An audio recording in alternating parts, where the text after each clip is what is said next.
MTV news Kannada ವಾಹಿನಿಗೆ ಸ್ವಾಗತ.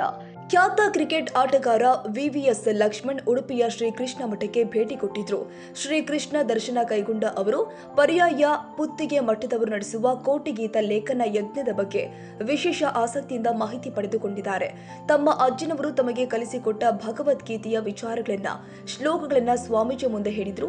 ಪರ್ಯಾಯ ಮಠದ ವತಿಯಿಂದ ಈ ವೇಳೆ ವಿವಿಎಸ್ ಲಕ್ಷ್ಮಣ್ ಮತ್ತು ಕುಟುಂಬದವರನ್ನ ಸನ್ಮಾನಿಸಲಾಗಿದೆ.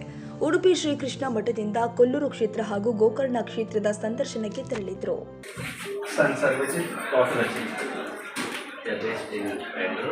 Now I'm staying in Bangalore, but actually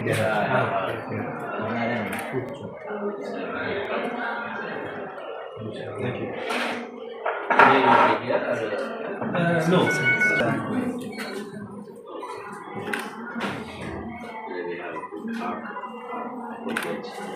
Okay. Bhagavad Gita, Jagannath Shastri, his whole life he spent in spreading the message of Bhagavad Gita. 30 years. 30 years, yes. So March my 10th year of sannyasa. So 50 years back when I was studying.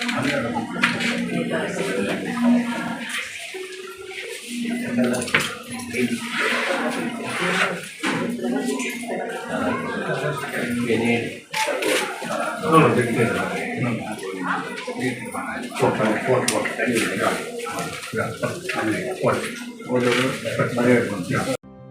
ತಾಜಾ ಸುದ್ದಿಗಾಗಿ MTV news 24x7ಗೆ subscribe ಮಾಡಿ ಮತ್ತು bell icon ಅನ್ನು ಒತ್ತಿ. ತಪ್ಪದೇ link share ಮಾಡಿ.